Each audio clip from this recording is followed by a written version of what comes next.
warahmatullahi wabarakatuh. Waalaikumsalam. Ayo lambaikan tangan semuanya. Ya. Puji dan syukur kita ucapkan kehadirat Allah Subhanahu wa Ta'ala. Karena pada pagi hari ini menjelang sore nanti, Allah Subhanahu wa Ta'ala memberikan izinnya, kesempatan kepada kita untuk mengikuti webinar di Yayasan Perguruan IPI Jakarta dengan tema Blended Learning Solusi Pendidikan Abad 21 dengan daring dan luring. Bapak dan Ibu, selawat bersama-sama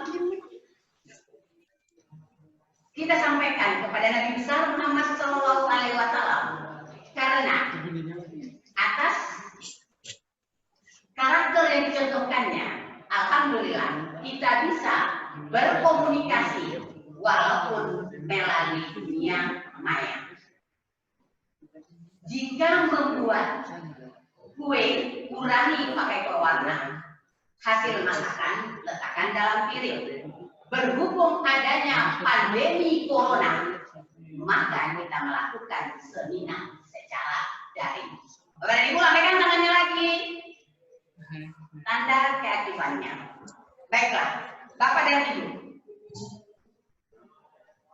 kita ucapkan sapaan kepada yang terhormat Kasih Kurikulum SMK Dinas Pendidikan Provinsi DKI Jakarta, Bapak Haji Wardono MPD, yang terhormat Ketua Dewan Pembina Yayasan Perguruan IPI Jakarta beserta anggota Bapak Halim SE MPD, yang terhormat Ketua Yayasan Perguruan IPI Jakarta Bapak Sutarno SPOM beserta anggota, yang terhormat narasumber kita, narasumber webinar pada pagi ini pada sesi pertama, yang terhormat Bapak Dr. Insinyur Agung Budi Susanto MM, yang terhormat Bapak Ibu pimpinan SMK dan SMA Yayasan Perguruan Tinggi Jakarta, yang sangat-sangat kami sayangi Bapak Ibu guru SMK, SMA, SMK YPIP Jakarta. Baiklah, tak kenal maka tak sayang. Sebelum Bapak Agung akan memaparkan materinya, kami perkenalkan siapa beliau sebenarnya. Dr. Insinyur Agung Budi Susanto MM yang lahir di Wonosobo pada 16 Mei 1958. Pekerjaan beliau saat ini adalah dosen Magister Ilmu Komputer pada Sistemik RSA Pamula dan Kepala Program Studi Sarjana S1 Sistem Informasi. Beliau ternyata tinggal di Jalan Raya Puspitek nomor 1 Buaran Serpong, Tangerang Selatan. Bapak dan Ibu, pengalaman bekerja beliau sangat banyak. Pertama, pernah menjadi Kepala Program Studi Sarjana S1 Sistem Informasi Timik Esa Pamula, dosen Magister S2 di Teknologi Industri Timik Esa Pamula, Kota Tangerang. Widya Iswara, LPMP Jakarta, Kasubdit Pembelajaran, Direktorat Pembinaan SMK, Kepala Bidang Program dan Evaluasi Pusdiklat Pegawai Kemendiknas, Konsultan Penjaminan Mutu dan Isu. Widya Iswara pernah juga ternyata di P3G Pertanian Cianjur dan guru SMK Pertanian Cianjur. Banyak sekali riwayat pendidikan, riwayat pelatihan. Mohon maaf, tidak mungkin kami bacakan satu persatu karena nanti bisa habis waktu oleh moderator saja. Sekarang kita sambut Bapak Dr. Insinyur Agung Budi Susanto MM. Kepada Bapak kami persilakan untuk memaparkan materinya. Sekali lagi dipersilakan Bapak dan Bapak Ibu guru silakan diperhatikan dengan saksama. Dipersilakan Bapak. Terima kasih Bu Saida atas perkenalnya hari ini. Saya akan menyampaikan paparan saya berkaitan dengan workshop blended learning, solusi pendidikan abad 21 di SMK Yayasan SMA SMK Yayasan IP Jakarta. Nah, ini saya sangat berbahagia sekali bisa berjumpa dengan Bapak Ibu semua selama masa pandemi ini, dan kebetulan saya sendiri saat ini sebagai dosen juga melakukan pekerjaan yang sama dengan Bapak Ibu semua, melakukan pembelajaran jarak jauh dengan mahasiswa saya, termasuk sampai menguji skripsi dan tesis menggunakan jarak jauh ya, kita menggunakan Zoom untuk mereka menguji mereka. Oke, tadi secara garis besar sudah diperkenalkan oleh Bu Saida tentang latar belakang saya. Nah, ini bagian detail saya. Nah, yang akan kita bahas dengan webinar ini ada 3 sebenarnya yang secara garis besar akan kita bahas ya. Dan saya punya waktu sampai jam 12, artinya ada 4 jam penuh. Ya, nanti justru pada waktu kita diskusi inilah menjadi bagian yang sangat penting. Karena dengan diskusi kita bisa mengetahui secara jauh tentang bagaimana implementasi dari model blended learning ini, termasuk kesiapan kita sebagai guru dalam melayani siswa-siswa kita selama pembelajaran era pandemi yang dilakukan oleh Bapak Ibu dari rumah ya, dan dari rumah siswa masing-masing. Ada 3 pokok bahasan akan kita diskusikan tentang pertama, tentang perubahan paradigma pendidikan abad 21. Kemudian ada perubahan kurikulum di era pandemi ya, di COVID-19. Kemudian desain pembelajaran berbasis STEM. Inilah sebetulnya yang terakhir ini berbasis STEM inilah yang harus menjadi fokus ya di dalam nanti pembahasan, karena STEM ini sebenarnya menjadi dasar di era abad 21. Jadi STEM itu singkatan dari Science, Teknologi, Engineering, dan Matematik. Kemudian dari teman-teman seni itu Pak, mana itu artnya nggak dimasukkan. Jadi ada sekarang ada tambahan yang tambah STEM, ya A-nya adalah art, karena art itu sebagai bagian. Art itu dalam arti luas adalah tidak hanya sebagai seni, tapi adalah kebudayaan di situ. Karena budaya itu ada perubahan yang sangat besar di dalam proses pembelajaran abad 1. Seperti sekarang, Bapak Ibu dipaksa harus menguasai teknologi. Dulu pada waktu era normal, kita mengajar tatap muka di kelas, kemudian melakukan pembelajaran seperti biasa, kemudian tanya jawab dengan siswa langsung, berikan tugas, ujian pun dilakukan di sekolah. Sehingga ada era pandemi ini ada perubahan yang mendasar, sehingga tadi disampaikan oleh Pak Wardono, itu adalah tentang bagaimana kita menggunakan blended learning. Dan saya berterima kasih diberi kesempatan bisa bertatap muka melalui daring ini kepada Ketua Yayasan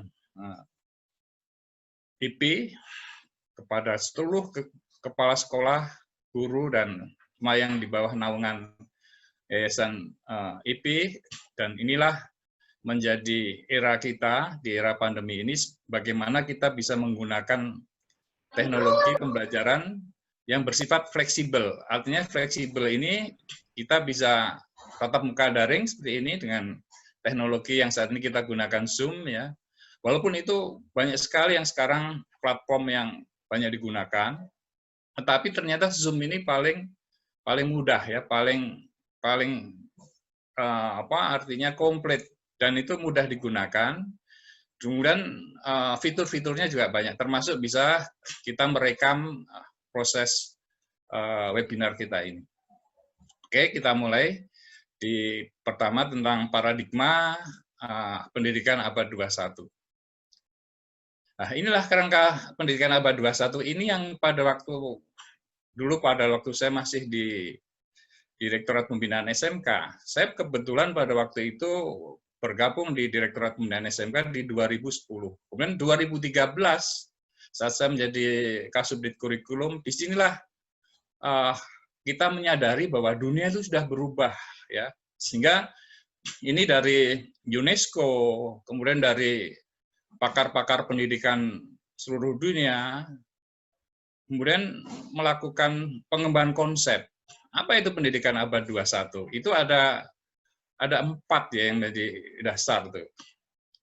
Ya, yang pertama itu yang kita sangat penting itu adalah core-nya itu ada yang di hijau itu, yaitu bagaimana tema di pendidikan abad 21. Nah, di sini model pembelajarannya itu berubah ya, sehingga itu ada kita mengenal 4C ya atau 4K kalau kita dibahasakan Indonesia. Itu tentang kreatif dan inovasi, berpikir kritis, menyelesaikan masalah, komunikasi dan kolaborasi. Ini adalah bagaimana proses pembelajaran dan inovasi dalam kurikulum maupun dalam metode pembelajaran. Kemudian untuk melakukan proses pembelajaran ini ada yang kita kenal, ada yang biru itu. Bagaimana menggunakan teknologi informasi. Di situ ada melek informasi, melek media komunikasi dan media sosial. Kemudian bagaimana kita menggunakan TIK. Dulu memang pada waktu kita sempat mendesain kurikulum K13, ada kebijakan waktu itu guru TIK yang ada di semua sekolah itu dihilangkan. Nah, ini banyak guru-guru TIK yang demo dan protes. Kenapa? Karena kita berpikiran pada waktu itu, kalau nanti pembelajaran TIK itu hanya diberikan tanggung jawab kepada guru TIK, guru yang lain tidak akan bisa melakukan inovasi pembelajaran berbasis TIK. Walaupun dulu sempat demo ya. Karena apa? Karena mereka kan mendapat tunjangan profesi. Begitu guru TIK dihapuskan dari kewajiban negara, itu menjadi kehilangan tunjangan profesi itu. Nah, kami kebetulan di SMK, saya di SMK, Direktur SMK sudah berpikir, wah ini kalau guru TIK itu nanti tidak ada di materi itu sebagai mengajarkan TIK, tentunya akan kehilangan tunjangan itu. Sehingga kita sudah berpikir bagaimana guru TIK itu menjadi mengajar di mata pelajaran lain, yang itu yang kita berikan di SMK pada waktu itu adalah bagaimana mengajar tentang teknologi digital di situ. Sudah kita siapkan ya. Ya, mereka yang mengajar menjadi simulasi digital, namanya SIMDIK. Nah, simulasi digital inilah yang menjadi bagian sangat penting saat era pandemi ini. Akhirnya Bapak Ibu dipaksa semua yang dulu menjadi tanggung jawab guru TIK, sekarang menjadi tanggung jawab masing-masing Bapak Ibu semua. Walaupun dulu sempat para guru TIK itu demo ya ke kementerian, ya saya tahu sendiri demo ya, karena kehilangan tunjangan profesinya. Nah, inilah yang ternyata tadi seperti dikatakan Pak Wardono, pandemik ini memaksa kita harus melek teknologi, terutama TIK nih, baik guru, mulai dari guru agama, guru olahraga, semuanya. Ya, inilah yang menjadi perubahan abad 21 itu dipercepat dengan adanya pandemi. Jadi kalau kita melihat ini menjadi suatu wabah, ya itu menjadi sesuatu yang sangat memprihatinkan, karena sudah mendekati hampir 1 juta orang di seluruh dunia yang terpapar COVID, dan DKI sendiri masih tsunami. Tadi saya melihat paparan Pak Wardono, itu masih tentang nanti bagaimana new normal itu masih harus diberikan sampai bulan Agustus. Mestinya Juli kemarin kan kita tahun ajaran baru itu anak-anak udah bisa masuk sekolah seperti biasa, tapi dengan menggunakan protokol kesehatan. Sehingga ini dalam protokol kesehatan nanti akan kita diskusikan, karena kelasnya itu harus menjadi kelas yang tidak seperti kelas normal, harus diisi 50%. Kalau satu kelas itu ada 40, bagaimana diisi menjadi 20? Yang 20 siswanya bagaimana? Apakah antara nanti nomor absen ganjil genap itu berlaku di pembelajaran di new normal itu. Nah, ini nanti kita diskusikan ya. Sehingga ini konsep yang kerangka abad 21 ini yang sangat penting. Yang merah itu Bapak Ibu. Apalagi kita, Bapak Ibu guru, adalah mempersiapkan anak-anak SMA dan SMK itu untuk ini masuk kehidupan dan karir fleksibel dan adaptif ya, berinisiatif dan mandiri, keterampilan sosial dan budaya, produktif dan akurat, kepemimpinan dan tanggung jawab. Inilah di era informasi saat ini banyak hal-hal yang menjadi keprihatinan kita karena beredarnya hoax ya, itu yang menjadi meresahkan kita semua ya. Hoax ini kan menjadi salah satu kepemimpinan dan tanggung jawab. Kepemimpinan itu siapa? Yang kepemimpinan diri sendiri kita. Bagaimana kita men-share media sosial itu harus kita hati-hati karena begitu di-share itu membaca tidak hanya kita sendiri tetapi ribuan. Waktu kita bertatap muka kan karena ada orang itu kita ada keengganan karena bertatap muka langsung. Tetapi begitu di media sosial kita sendiri seolah-olah itu tidak ada yang mengontrol. Padahal begitu diupload itu menjadi masalah. Inilah yang sangat penting. Kemudian yang perlu kita pikirkan di sini, kerangka ini menunjukkan bahwa pengetahuan melalui core subjek ya tidak cukup, harus dilengkapi kemampuan kreatif, kritis, berkarakter. Di sini adalah dari tanggung jawab sosial, toleran, produktif, adaptif. Itu didukung dengan memanfaatkan kemampuan memanfaatkan informasi dan komunikasi. Ini yang harapan kita, makanya di pendidikan karakter ini, salah satu yang kita bangun adalah karakter bagaimana menggunakan media sosial secara bijak. Di situ juga ada undang-undang yang mencegat kita, artinya kalau kita melanggar etika di dalam bermedia sosial, misalnya melakukan hal-hal yang tidak menyenangkan itu terkena pasal di undang-undang. Kalau undang-undang itu sifatnya mengikat. Inilah yang harus kita sosialisasi kepada siswa kita supaya untuk berhati-hati pada waktu di abad 21 ini. Karena viralnya itu tidak hanya di Indonesia, sehingga saat ini banyak anak-anak muda itu menjadi milioner, menjadi kaya raya karena dia menjadi YouTuber. YouTuber itu memberi influence ya, memberikan pengaruh yang sangat kuat sehingga dia ada subscribe-nya itu mencapai jutaan, kemudian follower-nya jutaan. Nah, di situ itu menjadi sekarang di abad 21 ini, kalau dulu kita ingin menjadi seseorang presenter ya di TV harus masuk media televisi dan tidak mudah masuk di media televisi, tapi sekarang Bapak Ibu sendiri akan bisa menjadi presenter melalui apa? Merekam video pembelajarannya, kemudian bagaimana kita rekam, kemudian kita share ke siswa. Biasanya supaya itu bisa diikuti oleh siswa kita upload ke YouTube sehingga nanti dari YouTube itu linknya akan kita berikan ke siswa. Jadi Bapak Ibu bisa menghemat kuota karena yang diberikan linknya saja supaya itu tetap ada di YouTube.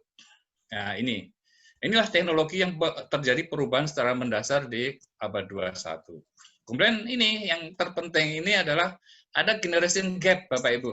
Jadi kalau ada anekdot ya, seperti saya nih Bapak Ibu, saya kan lahir di tahun 1958 ya.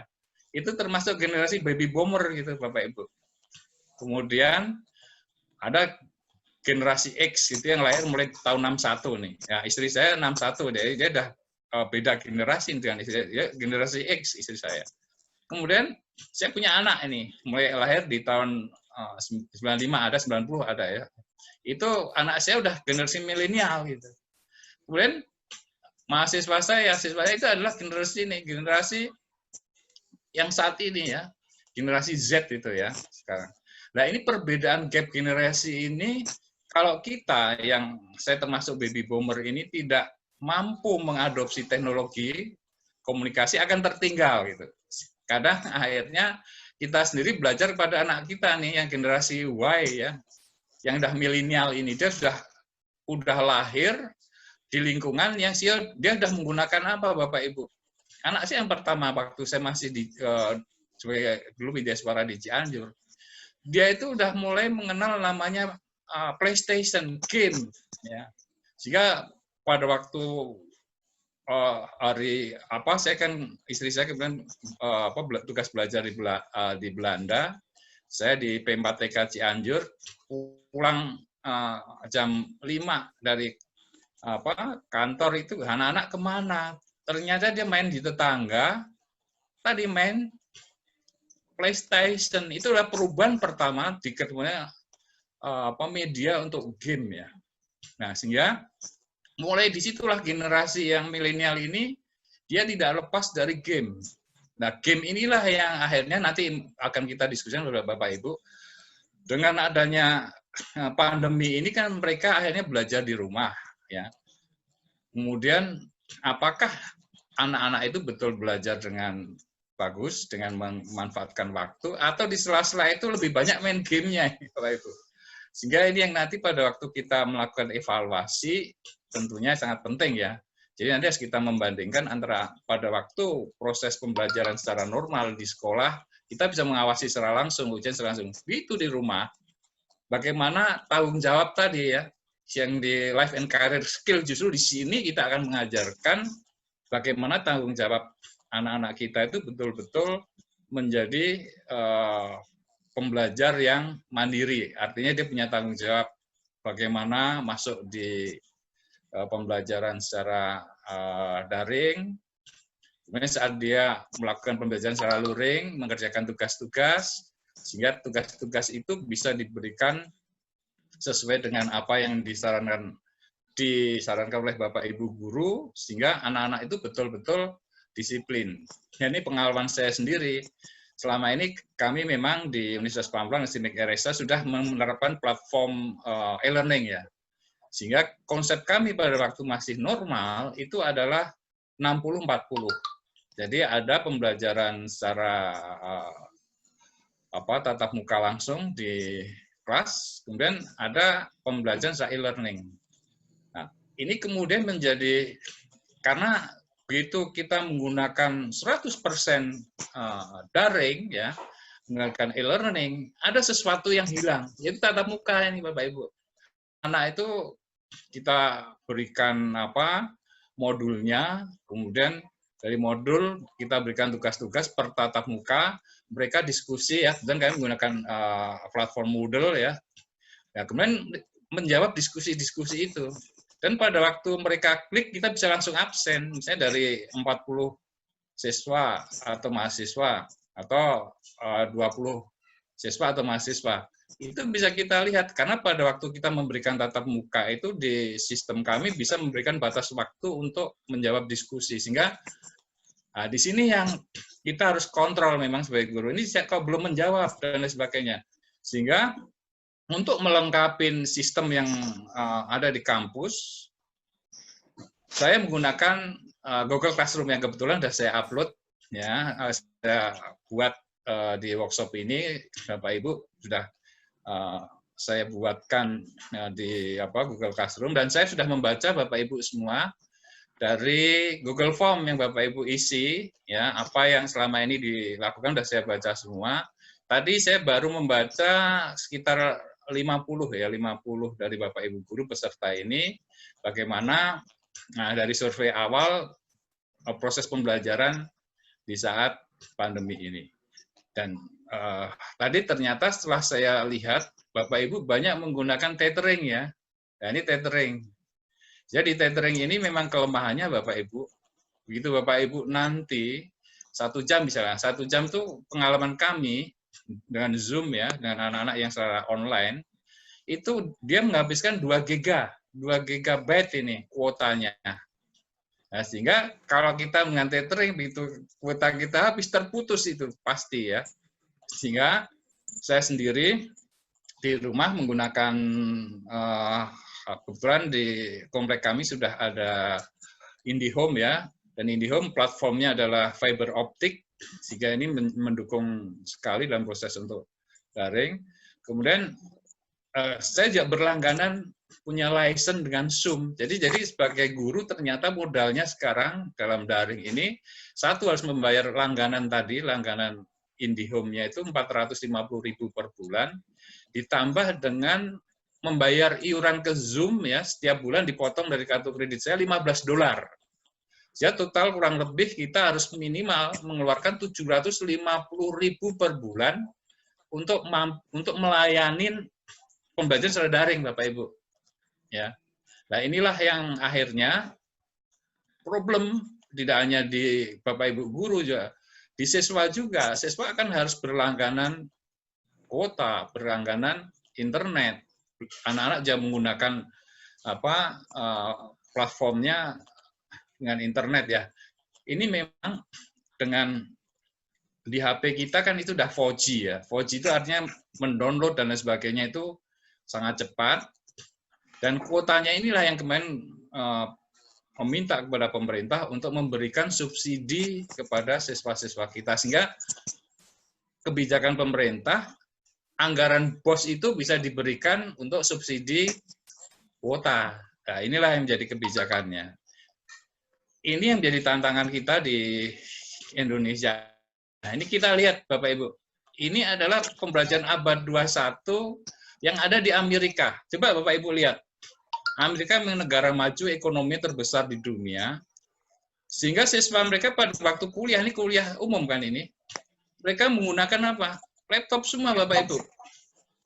Pertanyaan kepada kita semua Bapak Ibu, apakah siswa-siswa kita seperti mereka yang di Amerika ini?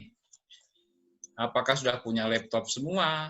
Kalau tidak ada laptop, apakah memiliki handphone yang smartphone gitu? Smartphone itu pun kalau kita hanya menggunakan smartphone yang biasa-biasa saja, pada waktu kita install aplikasi itu nggak cukup memorinya ya, apalagi sekarang sudah semakin murah ya.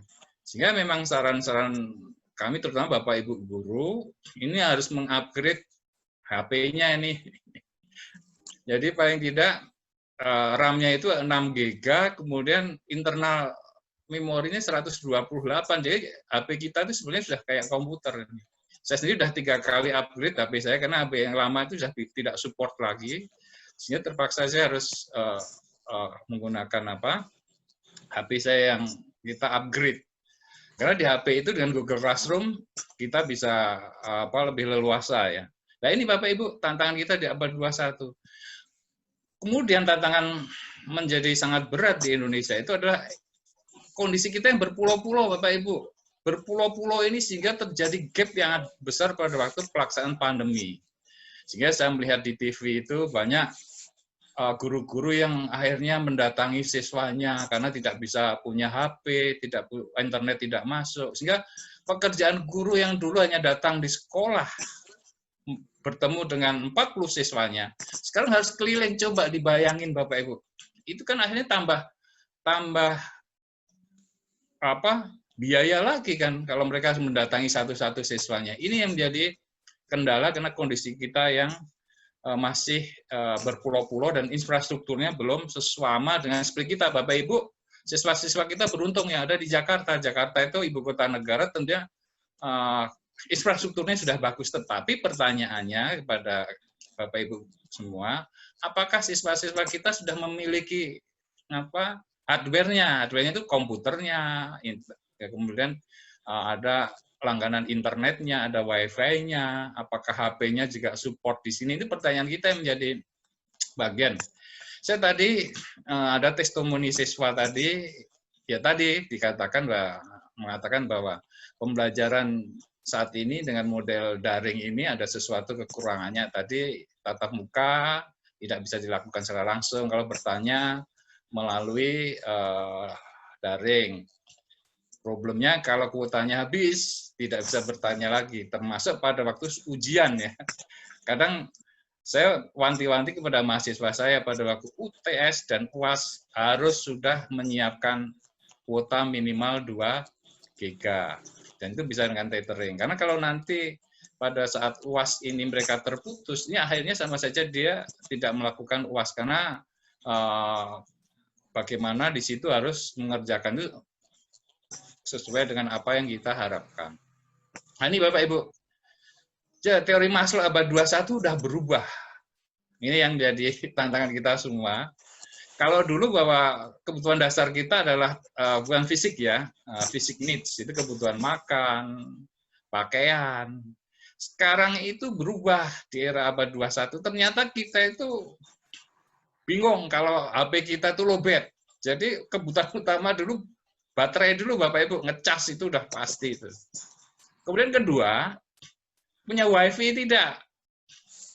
Ketika internet ini yang menjadi perubahan mendasar di pembelajaran abad 21. Sehingga itu ada buku yang namanya The Innovator DNA, itu bagaimana kita harus memiliki 5 skill menghadapi disruptive innovation. Bapak Ibu ya, internet ini telah membunuh banyak pekerjaan yang dulunya dilakukan secara konvensional dengan tatap muka. Contohnya yang paling ekstrim itu ya penjualan. Penjualan dulu kita datang ke toko itu mesti harus beli, harus melihat barang. Sekarang semua transaksi itu bisa melakukan secara online. Yang pertama kali terkena disruptif itu adalah karyawan bank, teller itu ya. Teller dulu kan melayanin, kita ngambil uang terus antri dulu, satu persatu dilayanin. Kemudian setelah itu kita baru dapat uang. Sekarang teller itu atau yang sekarang yang melayani customer service ya, CEO, customer officer.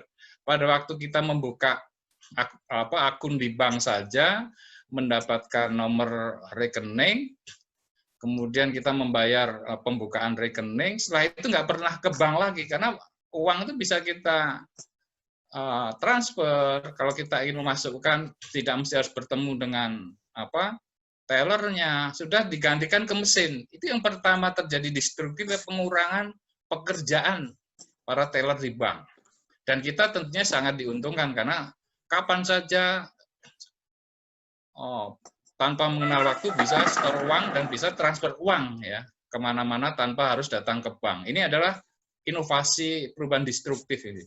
Yang kedua, kemarin terakhir di abad ini, itu tol. Yang dulu tol itu kita mesti bayarnya uang tunai, dialihkan dengan kartu ya, e-tol. Nah, e-tol itu sudah merubah juga, mengurangi pekerjaan-pekerjaan yang dulu dilakukan oleh para teller atau para penerima uang tol yang ada di pintu-pintu tol. Kemudian saya terakhir kemarin baru dihubungin oleh kebetulan saya punya aplikasi Halo Dokter ya. Ternyata dokter sendiri sekarang sudah menggunakan konsultasi, misalnya kita sakit dan sebagainya, itu bisa menggunakan aplikasi. Dan saya kemarin dihubungin ya, karena itu di Halo Dokter itu ada berapa dokter di situ. Kalau konsultasi berbayar dari mulai 15.000 sampai 25.000. Ternyata saya kemarin karena sebagai pengguna dan itu ada kerjasama dengan Kementerian Kesehatan, sehingga kalau kita sakit saat ini tidak mesti harus langsung datang ke dokter secara tatap muka, tetapi harus konsul dulu kepada dokter secara daring, sehingga itu akan mengurangi penyebaran penyakit ini. Sehingga itu Kementerian Kesehatan memberikan subsidi kepada Halo, aplikasi Halo Dokter yang itu, sehingga kita cukup membayar 25.000 dipotong dari debit kita, tetapi bisa konsultasi ke spesialis ya. Kalau dulu dokter spesialis itu kan 25.000 per sekali konsultasi ya. Dokter umum ada yang free, ada yang dia mencas 15.000 di Halo Dokter itu.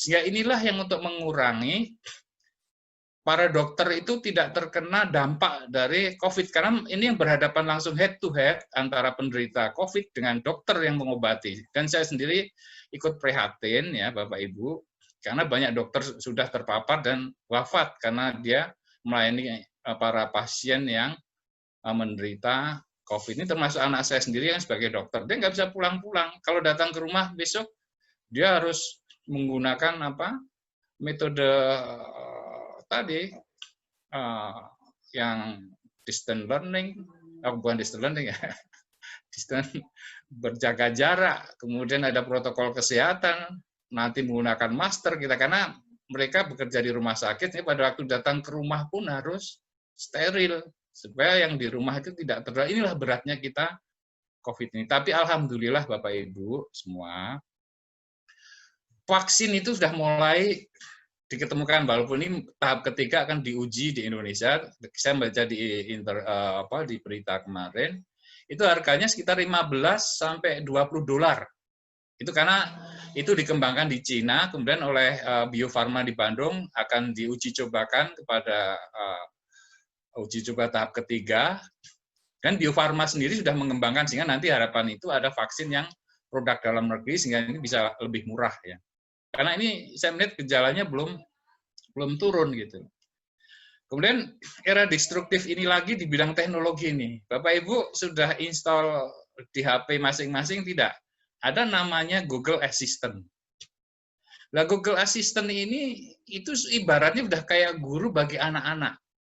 Anak-anak itu bisa berbicara melalui Google Assistant ini, bertanya apa saja, dan Google itu bisa menjawab secara daring maupun luring ya. Jadi Google Assistant itu sudah menerapkan proses daring dan luring. Bahasa yang digunakan bermacam-macam ya. Kalau kita menggunakan bahasa Indonesia, dia sudah bisa menjawab bahasa Indonesia. Kalau kita menggunakan bahasa Inggris, sudah bisa menjawab bahasa Inggris. Disinilah teknologi itu ya. Apakah guru itu nanti menjadi terdestruktif? Artinya peran kita digantikan oleh Google Assistant. Walaupun sekarang yang terkena dampak itu adalah yang di pendidikan itu yang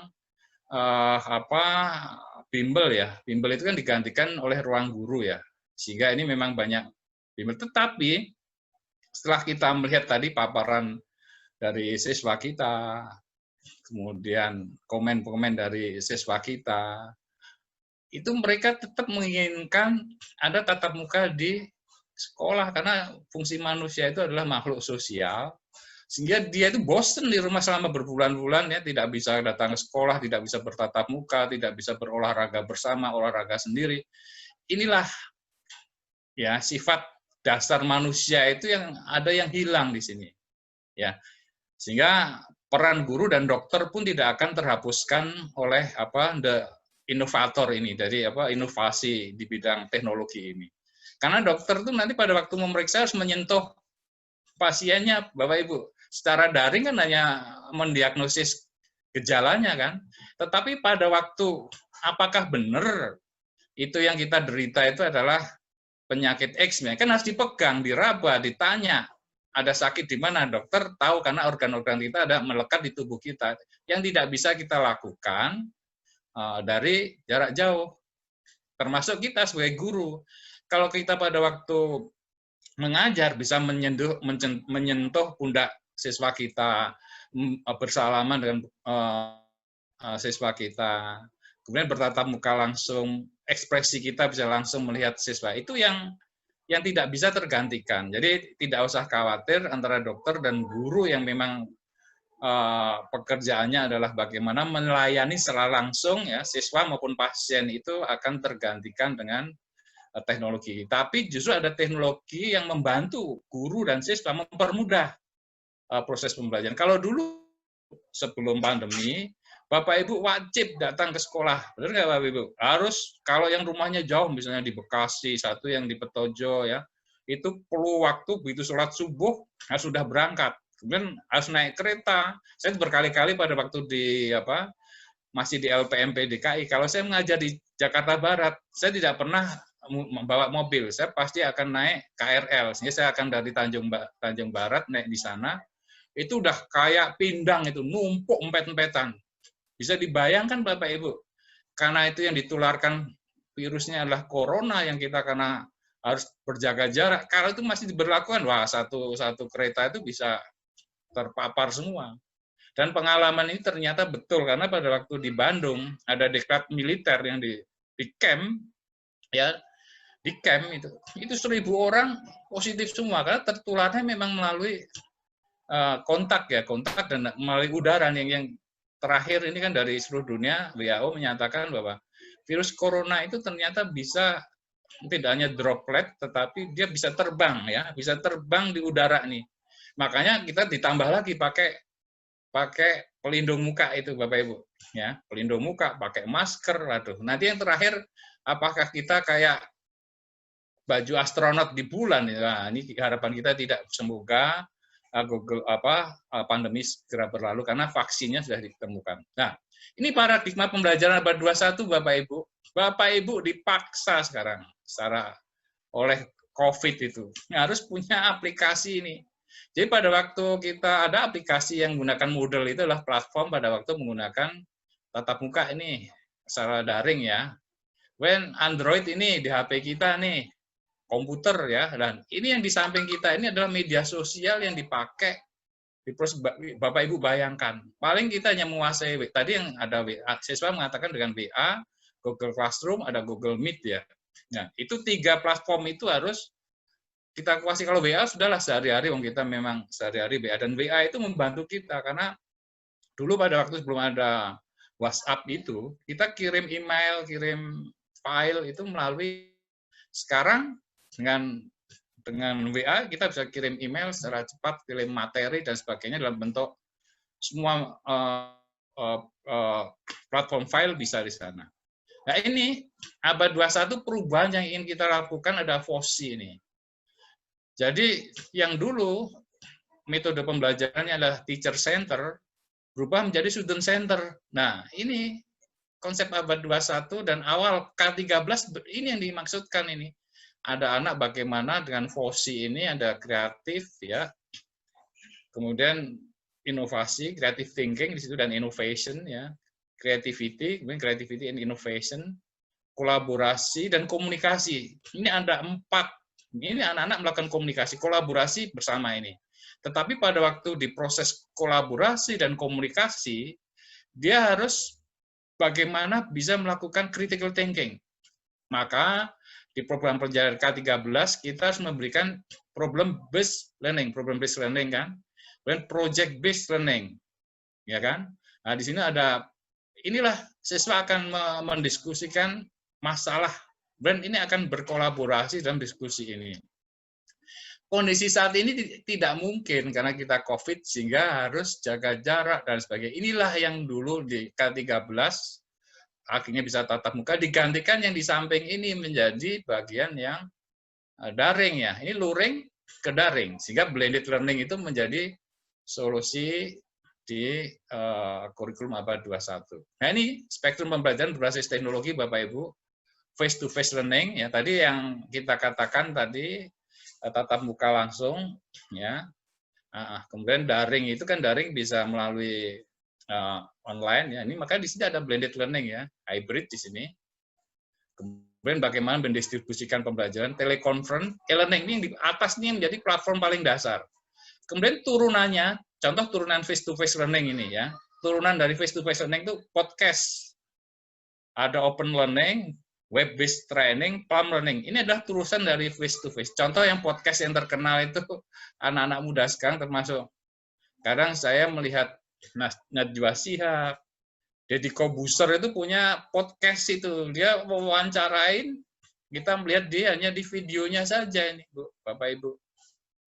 Nah, inilah nanti keterampilan Bapak Ibu guru di sini harus bisa nyontoh kayak Deddy Kobuser itu. Menggunakan podcast, nanti ada siswa yang diwawancarai di situ, kemudian direkam di kita mengajar satu siswa lah di kelas itu, kemudian divideokan, kemudian siswa yang lain tuh bisa nanti secara luring ya, dia membuka videonya, belajar di situ, sehingga keterampilan yang di sini pada waktu face to face learning yang dulu kita lakukan di sekolah itu harus dirubah, dilakukan di rumah. Di rumah bisa secara langsung atau menggunakan media tidak langsung, merekam video. Nah, sehingga keterampilan baru ini yang tadi kita ramalkan, yang dulu banyak protes guru TIK dihilangkan, sekarang peran guru TIK melekat menjadi peran Bapak Ibu semua di sini. Tantangannya adalah Bapak Ibu semua ini menjadi guru TIK. Ini ya. Jadi yang dulu kita ramalkan, jawabannya ada sekarang ini Bapak Ibu. Ya. Kemudian blended learning ini. Ya, ini turunannya ke bawah ada web based learning, open distance learning ya. Ya, ini open distance learning kayak sekarang ini kita ya. Menggunakan Menggunakan Zoom. Ada virtual learning lah. Virtual learning ini ya seperti sekarang ini menggunakan Zoom, menggunakan Google Meet, menggunakan aplikasi-aplikasi yang bisa blended tadi jarak jauh, tapi ini menjadi bagian turunan dari sini. Kemudian distribusi. Ya, ini ada distance education, jadi jarak jauh tadi. Ada full online learning. Tadi seperti kita, Bapak Ibu. Saya kalau ini bicara 4 jam, ya dari jam 9 sampai jam 12, Bapak Ibu kalau di rumah menghabiskan kuotanya 2 giga kali 4 itu 8 giga nih.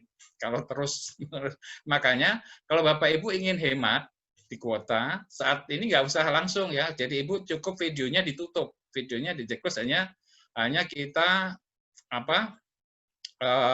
tidak melihat saya saja, tetapi Bapak Ibu bisa menghemat kuotanya. Bapak Ibu matikan videonya, tapi mendengar saya bisa melihat saya. Nanti pada waktu nanti bertanya dan sebagainya, dihidupkan lagi video langsungnya. Itu akan menghemat kuotanya. Dan tadi full learning ini ya seperti sekarang, mobile learning menggunakan HP, atau ini open education resource menggunakan semua platform di sini. Kemudian teleconference ini turunannya sampai di sini ya, di sini. E-learning-nya inilah konsep e-learning itu sebenarnya Bapak Ibu kan kalau dulu harus datang ke sekolah, sekarang Bapak Ibu menjadi fleksibel. Pak, saya bisa ngajar di rumah. Karena dipaksa oleh COVID, kita nggak bisa tatap muka nih. Tatap mukanya melalui tatap muka online. Sehingga pembelajaran lebih fleksibel. Seperti saya tidak bisa hadir tadi di pembukaan, hanya Pak Wardono yang membuka secara resmi, beliau hadir, saya dari rumah. Nah, inilah turunan-turunan di konsep spektrumnya itu kayak begini, Bapak Ibu. Sehingga saran saya nanti, kalau kita ingin melayani siswa lebih baik di sekolah, itu di sekolah harus punya tim IT yang tangguh. Sekolah sediakan satu lab, ya, lab IT untuk bagaimana membuat seperti Deddy Kobuser itu wawancara, kemudian divideokan, atau Bapak Ibu mengajar di kelas ya, itu Bapak Ibu ngajar siswanya nanti 4 aja, tapi itu divideokan. Sehingga nanti anak-anak yang di rumah itu bisa belajar dari video Bapak Ibu yang mengajar di kelas. Ini yang harus kita balik ya, konsep yang sekarang di distance learning, anak-anak itu banyak mengeluh. Saya kemarin juga mahasiswa saya tanya, Pak, ini kita itu mata kuliah ada 6, semua dosen ngasih tugas semua. Suruh baca buku semua. Setelah baca buku, ngerjakan tugas semua. Ini waktu kita juga bosen membaca, ini tidak bisa kontak, tidak bisa bertanya. Bertanyanya lewat teks ya, diskusinya kan ada teks. Sehingga oleh sebab itu, ini pengalaman saya, begitu saya memberikan tugas secara tatap muka, ini siswa ini saya tunggu 2 hari, 3 hari kesempatan itu untuk bisa menjawab di secara luring. Kok ini tidak menjawab kasus yang saya berikan, ternyata mereka itu bingung untuk menjawabnya. Akhirnya saya kumpulin semua mahasiswa saya, tatap muka secara online langsung dengan Zoom. Saya kumpulin apa yang menjadi kesulitan kalian menjawab, Pak? Ya bertanya di situ, diskusi. Akhirnya yang tadi soal yang dia tidak jelas dan itu persepsinya berbeda-beda, akhirnya terpecahkan melalui tatap muka langsung melalui Zoom. Inilah Bapak Ibu, kalau kita ingin melayani siswa kita dengan baik dan siswa kita juga bisa belajar dengan baik, ternyata modalnya itu di rumah butuh tadi 750.000, baik itu siswa ya, Bapak guru juga 750.000 berlangganan, Zoom-nya itu bisa tidak limited ya. Kalau gratis kan limited itu, Zoom hanya 40 menit ya. Setelah itu akan putus sendiri. Tetapi sekarang di Google Meet itu katanya sudah digratiskan ya, Bapak Ibu bisa menggunakan Google Meet yang gratis. Dan itu waktunya tidak terbatas, tapi karena ini gratis ada hal-hal yang kurang seperti di Zoom ya. Zoom bisa merekam, bisa kita aplikasinya mudah, bandwidth-nya juga sangat kecil sehingga lebih menghemat bandwidth kalau kita menggunakan Zoom. Kalau kita menggunakan Google Meet itu bandwidth sama pulsa kita lebih banyak. Oke. Kemudian ini yang berbasis standar Bapak Ibu.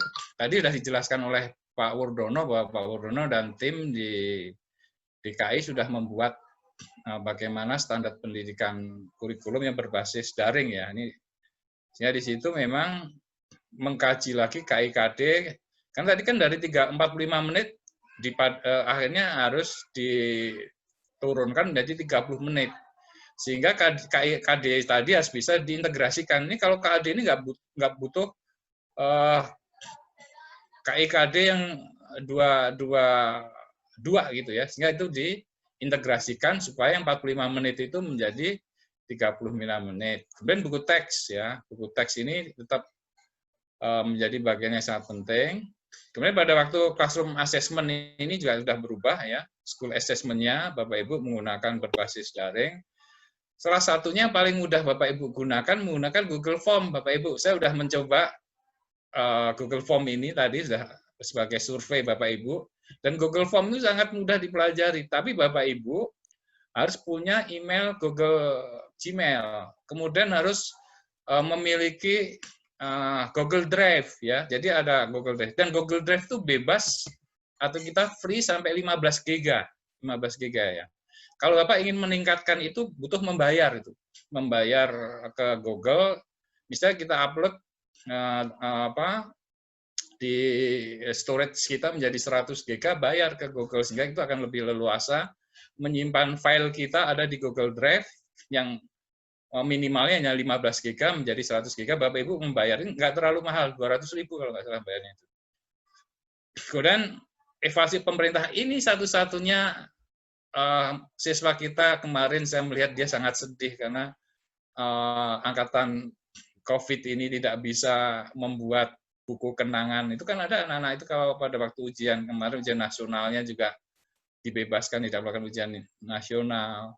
Mereka tidak bisa membuat buku kenangan. Biasanya kita buat berfoto bersama menjadi album kehilangan itu. Tidak ada perbedaan. Kemudian Bapak Ibu mungkin sudah melakukan kemarin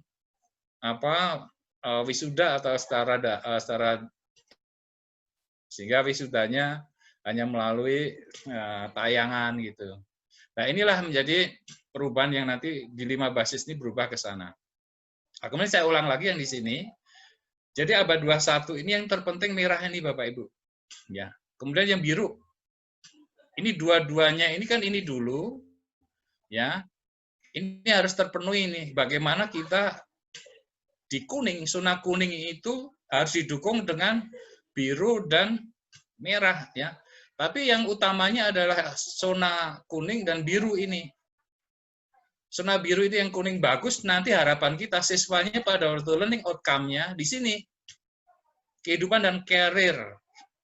Makanya kalau sekarang Pak Menteri itu menggunakan platform Merdeka Belajar, walaupun itu menjadi debatable karena ternyata Merdeka Belajar itu sudah dipatenkan oleh salah satu lembaga, sehingga menjadi debat. Sebenarnya kita tidak perlu kita debatkan secara mendalam, yang penting konsepnya itu, ya namanya pendidikan itu kan sharing ya Bapak Ibu. Sekarang saya itu untuk mendapatkan buku-buku internasional tidak mesti harus berbayar, yang penting harus punya kuota internet, saya bisa mendapatkan literatur yang terkini dari internet yang kita hanya punya kuota. Artinya konsep berbaginya pun menjadi secara universal. Jadi yang hijau ini adalah yang mendasari di 3 konsep ini. Jadi nggak perlu kita ulang ya, karena Bapak Ibu sudah mendapat. Nah, kemudian ini ditambah lagi, tadi yang harus dirubah Bapak Ibu, way of working. Nah, way of working ini yang kita harus berubah Bapak Ibu di konsep daring.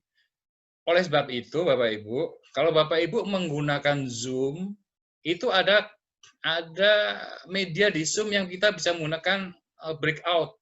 Misalnya kita ini Bapak Ibu yang ikut di kegiatan ini kan ada 100 lebih saya lihat ya. 100 lebih ini kalau kita bagi menjadi 10 kelompok nantinya. Kita akan buatkan breakout-nya. Nanti Bapak Ibu begitu 140 itu akan diskusi kelompok menjadi 10 kelompok dengan metode Zoom ini. Sehingga Bapak Ibu akan secara masing-masing di grup akan diskusi. Nanti setelah itu ada waktu breakout itu hanya dikasih waktu sekitar 40 menit sampai 40 menit kalau salah. Sehingga nanti pada waktu pleno Bapak Ibu kembali lagi ke panel gitu. Sehingga nanti bisa masing-masing kelompok bisa paparan dari hasil studi kelompoknya itu ada ada aplikasi breakout yang ada di Zoom. Nah, ini yang akan berubah. Kemudian tool ini informasi ya ini akhirnya menjadi kompetensi ini ya. Itu Bapak Ibu sekarang dipaksa harus menjadi guru TIK ya. Yang dulu kita banyak di demo ya, banyak di demo oleh guru-guru TIK ya, karena kehilangan tunjangan. Sebenarnya kalau tidak ada tunjangan profesi, para guru tidak komplain, tapi tunjangan profesi berhilang, komplain. Oke Pak Ibu ya, nah, ini pada waktu penilaian di kelas, ya ini kan itu masa normal ya, guru mengembangkan instrumen soal, kemudian ada analisis soal, ada e-raport, raport itu sudah menggunakan berbasis digital ya, dengan berbasis internet. Kemudian anak-anak sekarang itu pada waktu mendaftar melanjutkan perguruan tinggi sudah diminta untuk upload raportnya gitu. Nah ini peran kepala sekolah dan Wakasek kurikulum menganalisis soal karena ini menjadi bagian yang sangat penting. Makanya tadi Pak Wardono sudah mengembangkan bagaimana yang silabusnya itu yang bisa diklik itu udah bisa linknya itu bisa ke YouTube dan lain sebagainya sehingga itu nanti ada perubahan secara mendasar di sana. Oke, Bapak Ibu. Oke, masih semangat ya. Ini kita baru Bu Saidah nanti gimana nih?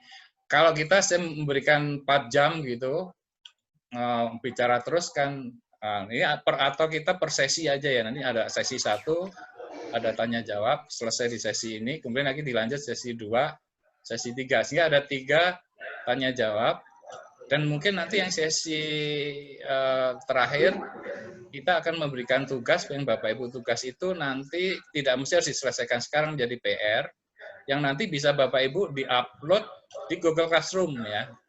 Classroom masing-masing nanti menjawab tugas itu.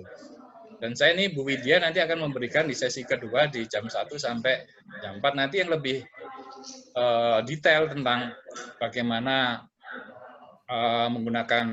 menyusun RPP, kemudian membuat silabus RPP. Setelah detail Bu Widya akan memberikan secara detail karena peran LPMP sekarang sebagai penjaminan mutu sehingga lebih banyak bagaimana memastikan bahwa penilaian itu asesmen ini betul-betul mengukur apa yang tidak kita ukur. Oke Bapak Ibu ya. Nah inilah tadi kalau kita adalah belajar fleksibel ya, belajar dari rumah saja nih. Aksesnya nih, ini menjadi problem kita secara nasional ya. Belum semua masyarakat mempunyai akses layanan pendidikan dengan internet. Tadi ada guru yang mendatangin satu-satu, nambah kerjaan guru nih. Ya, para guru reskilling, upskilling nih pendidikan jauh-jauh harus akses itu akhirnya dipaksa harus melakukan peningkatan kompetensi. Ya, tetapi problemnya juga tidak semua wilayah sekolah bisa melayani PJJ dengan baik karena keterbatasan akses internetnya, sehingga tetap harus menggunakan tatap muka nih. Kemudian infrastrukturnya, belum sama masyarakat Indonesia wilayah tersedia infrastruktur mendukung jaringan internet, belum semua wilayah. 3T itu nggak ada ini. Di Jakarta aja sendiri mungkin ada blank spot ya. Wah Pak, ini kan mahasiswa saya kadang, Pak saya jaringannya lowbat nih Pak, hilang dia pada waktu tatap muka. Di Jakarta sendiri, apalagi di daerah yang lebih jauh. Belum semua orang tua dan siswa memiliki komputer dan HP yang menjangkau, yang bisa menjangkau PJJ ini. Artinya dari sisi software maupun hardware-nya itu mendukung. Nah, kemudian ini pengukuran kualitas PJJ ini sistem konvensional harus kita bandingkan dengan daring itu kan harus kita Bapak Ibu nanti harus menilai. Dulu pada waktu masih tatap muka langsung, sekarang dengan tatap muka berbasis daring ini mengevaluasi secara daring, hasilnya bagaimana nih siswa kita? Gitu kan, itu perlu nanti ada pengukuran yang secara biasanya, makanya saya minta nanti kita diskusi dengan Bapak Ibu guru semua.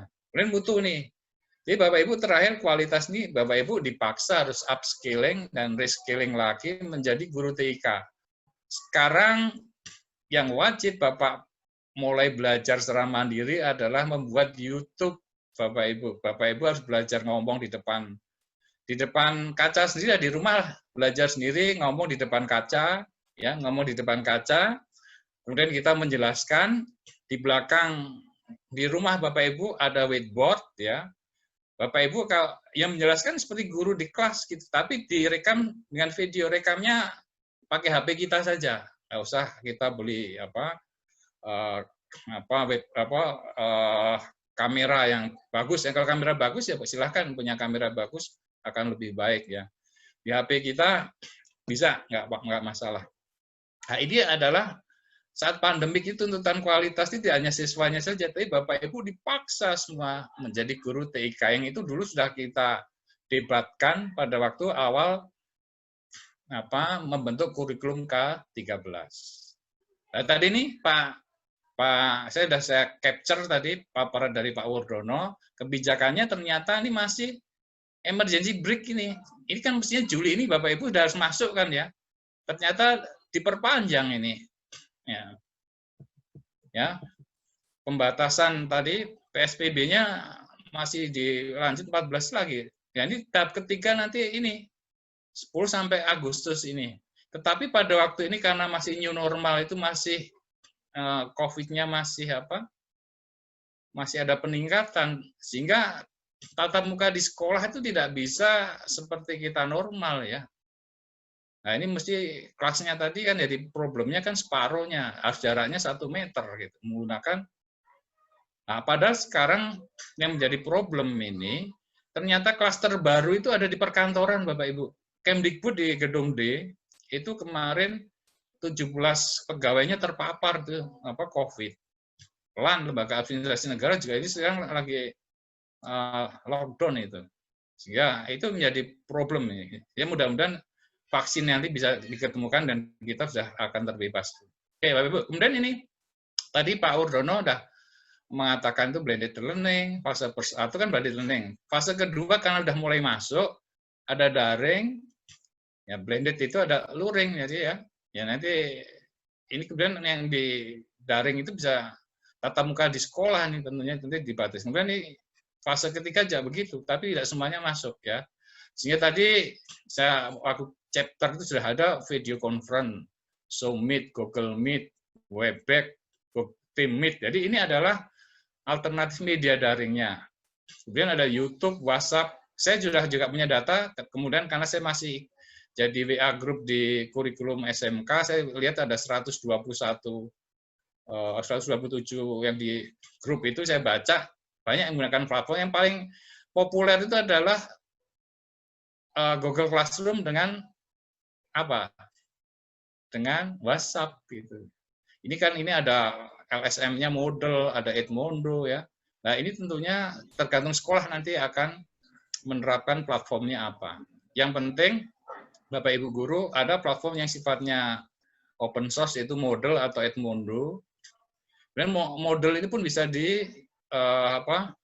adaptasikan atau dimodifikasi oleh kita yang ada di sekolah. Tentunya nanti Bapak Ibu di sekolah kepada semua kepala sekolah dan ketua yayasan membentuk satu tim IT yang di sekolah Bapak Ibu. Nggak bisa ini semua kalau diserahkan kepada guru, kasihan mereka. Sehingga nanti minimal pada waktu membuat videonya harus difasilitasi oleh sekolah, datang ke sekolah, dia merekam di masing-masing mata pelajaran. Kalau kita ada tatap mukanya 1 sampai 16 tatap muka 1 semester, Bapak Ibu harus membuat 1 sampai 16 yang divideokan. Kemudian nanti itu akan dirubah pola yang Bapak Ibu mengajar di kelas yang tadi tatap muka itu dengan flipping flip ya, itu dirubah. Jadi anak-anak itu membuka videonya dulu di rumah ya. Kemudian baru Bapak Ibu melakukan tanya jawab dengan mereka.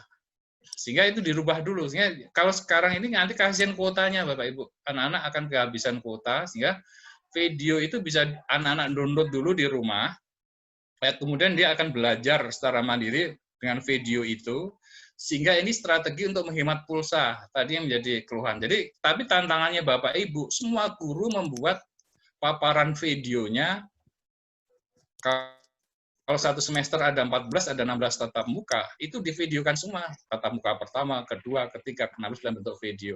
Tentunya ini nanti di tahap ini harus yayasan menyiapkan satu yang IT team ya di sana. termasuk kami juga begitu. Dan Bapak Ibu bisa membuat video sendiri dengan Zoom, ya, direkam sendiri bisa. Oke, mungkin sampai di sini dulu. Mungkin Bapak Ibu, sekali kita nanti ada 3 tahap sampai terakhir akan apa terlalu lupa dan lupa. Mungkin ini yang jadi konsep dulu kita ingin diskusi. Jadi saya tawarkan Bu Saidiah. Jadi nanti setelah itu kita lanjut lagi ada diskusi untuk tatap muka kedua di blended learning itu sendiri. Kemudian nanti terakhir bagaimana kita nanti blended learning ada diskusi terakhir pada waktu nanti kita membahas tentang perubahan kurikulum berbasis STEM. Konsepnya saya jelaskan. Nanti Bapak Ibu ada PR yang sudah saya muat itu yang di di Google Classroom yang di material. Itu sebenarnya saya ingin memberikan yang saya muat itu adalah contoh-contoh yang dilakukan oleh guru berbagi. Kita analisis bersama deh. Kan kita sekarang pembelajaran itu tidak belajar dari narasumber saja, belajar dari narasumber lain, terutama adalah guru-guru itu sendiri. Saya juga belajar dari Ibu. Hanya kita akan analisis bersama apa kekuatan, kelemahannya, tantangan, dan peluangnya. Jadi pakai SWOT analisis, Bu. Ada toolnya SWOT analisis. Mungkin sampai di sini, Bu Saidah. Apakah ini kita break dulu untuk tanya jawab? Karena sudah 1 jam itu akan boring, Bapak Ibu ya. Nggak bisa kita full. Oke? Silakan Bu Saidah. Terima kasih. Mungkin ini terima kasih Pak Ibu atas 1 jam pemaparannya. Bapak dan Ibu boleh tepuk tangan di rumah. Walaupun kita tidak langsung, kita tepuk tangan untuk paparan Pak Agung dalam 1 jam. Bapak dan Ibu guru di rumah atau di mana saja sedang mengikuti acara ini. Kita buka sesi tanya jawab. Dipersilakan untuk, karena tadi Pak Agung sudah menyampaikan, kalau hanya itu memang sudah mendengarkan saja, itu kita hanya bisa konsentrasi 30 menit sebenarnya. Sekarang sudah 1 jam ya Pak Agung ya. Nah sekarang ya, Bapak dan Ibu dipersilakan kita buka sesi tanya jawab. Untuk diaktifkan kamera dan tahap pertama, diaktifkan kamera. kalau Bapak dan Ibu boleh aktifkan kameranya. Ya, Bapak dan Ibu yang belum mengaktifkan kameranya, diaktifkan kameranya ya. Bapak dan Ibu, untuk sesi pertama ini kami buka 3 penanya. Silakan Bapak dan Ibu angkat tangan. Yang pertama siapa? Oke, yang pertama siapa? Ya jauh. Sebelumnya sudah kami sampaikan dan sudah kami share bahwa Bapak Agung dan Ibu Widya nanti untuk jadi pertama sudah memberikan materi di Google Classroom beliau. Kami yakin Bapak dan Ibu sudah membaca semuanya.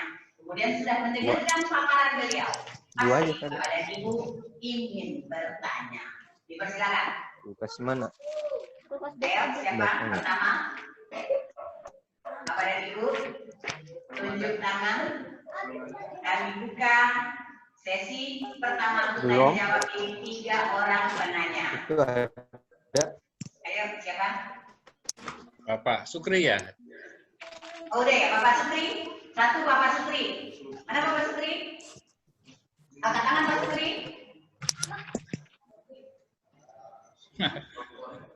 Malah dimatiin. Oh ya. Ayo. Kami tunggu. Ini yang belum mengaktifkan kamera. Selain secara langsung, Bapak Ibu Saidah, secara langsung itu bisa, atau melalui chat ya. Di chat itu Bapak Ibu bisa bertanya. Nanti saya bisa baca di chat aja boleh. Oh ya, Bapak dan Ibu pertanyaan bisa langsung, bisa juga melalui chat. Karena seandainya lanjut 2 jam mendengarkan Pak Agung saja, Bapak dan Ibu juga akan boring. Ya. Dengan proses daring ini. Lebih baik kita tanya jawab dan nanti akan ada sesi kerja kelompok ya Pak? Ya, kerja kelompok Bu. Sesi kerja kelompok per mata pelajaran ya Pak yang diambil? Ya, ya. Ayo Bapak dan Ibu, Bapak Marsono yang sedang aktif ada pertanyaan. 3 penanya dan yang di sini pun, ayo Bu Sri Wahyuni, Cika. Yang hadir di sini juga boleh loh Pak. Ya, Bapak Ibu lagi ini kan ini berupa konsep tadi abad 21 ya. Tentunya konsep tadi kan ada perubahan mendasar. Sehingga ini ada upskilling dari Bapak Ibu guru menjadi guru TIK. Nah, yang dari kita diskusikan itu saja deh. Sejauh mana kesiapan Bapak Ibu menjadi YouTuber. Jadi yang tadi generasi boomer itu ya, boomer saya kan boomer nih. Makanya saya pakai Zoom in itu sebenarnya saya membuat channel, nanti ada channel channel saya. Kalau kita ngikutin kayak modelnya Deddy Kobuser itu ada podcast ya. Jadi kita punya kamera di rumah mewawancarain. Jadi supaya ini kalau kita ngobrol sendiri itu boring sih ya, ada yang kita wawancarai di depan gitu. Seperti contohnya gue.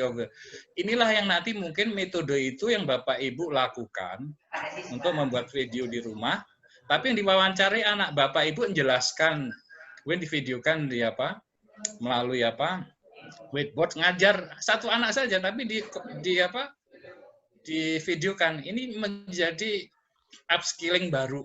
Ya, tentunya nanti Bapak Ibu akan setelah ini ada pelatihan teknis ya. Nanti bertahap lah guru-guru dilatih bagaimana membuat video, membuat ini. Nanti kalau Bapak Ibu sudah punya tatap muka 1 sampai 1 semester itu nantinya daring luringnya jalan Bapak Ibu. Dan siswa saya kira akan meningkat kompetensinya karena dia bisa mengulang-ulang yang Bapak Ibu ajarkan. Kalau di kelas kan sudah itu pulang lupa Pak. Tetapi begitu di video kan, anak-anak itu kan ada tipenya 3 ya, kayak belajar ya. Ada yang audio visual, kemudian auditory atau kinestetik. Ya, ini sekarang itu ada tambahan lagi auditory dan audiovisual, sehingga dengan video itu kemampuan mereka justru akan lebih meningkat. Gitu.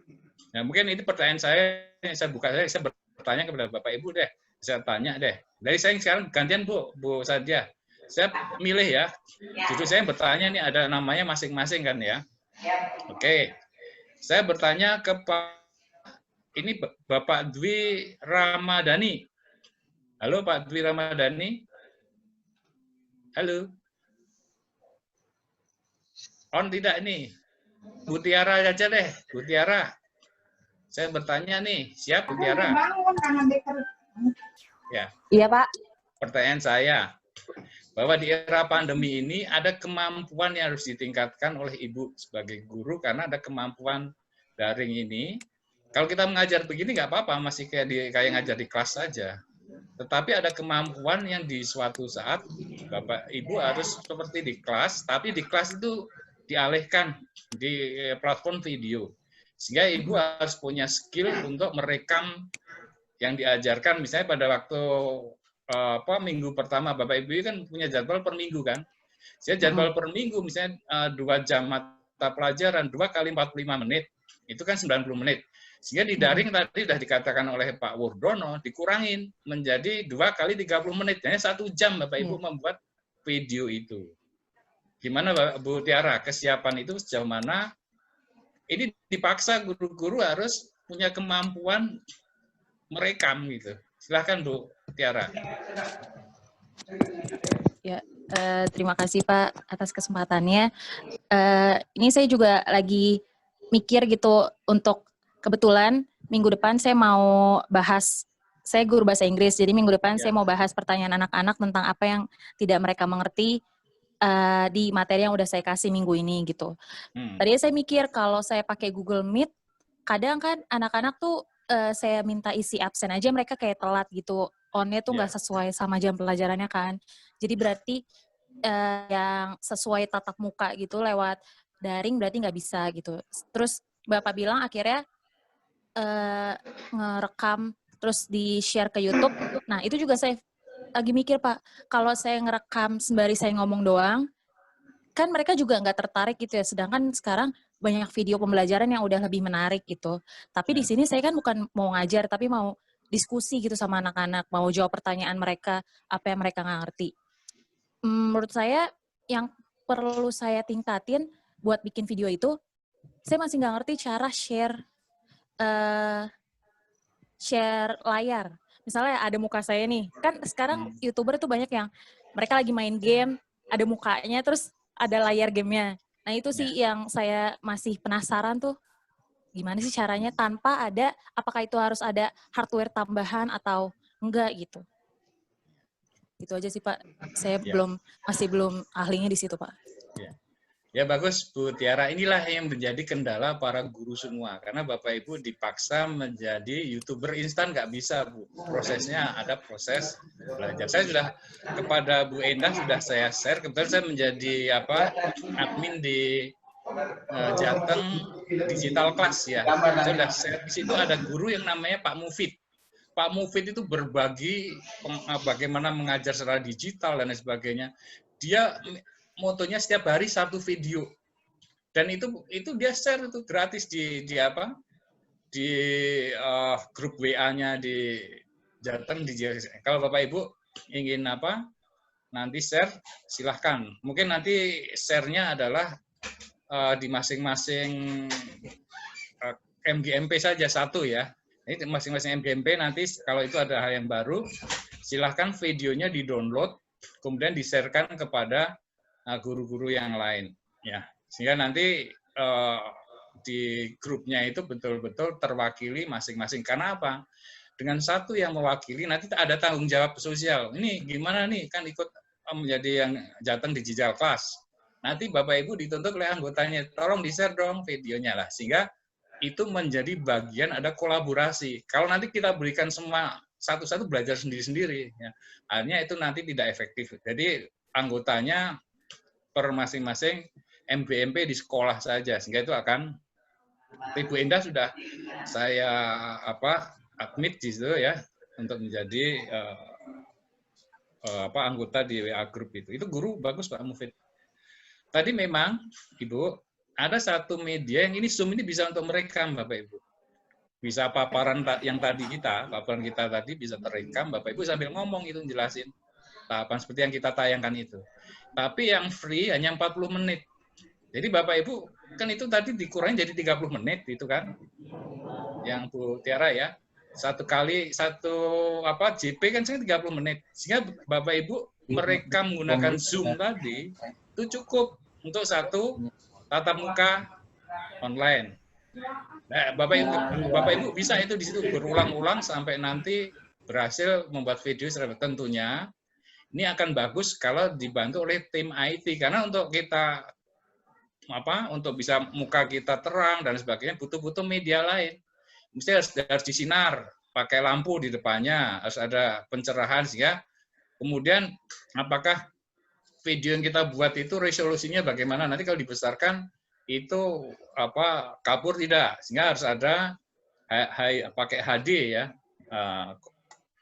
Pixelnya pakai HD. Nah, ini macam-macam harus ada secara itu. Tadi bagus Bapak Ibu ya. Jadi itu tadi idenya begitu.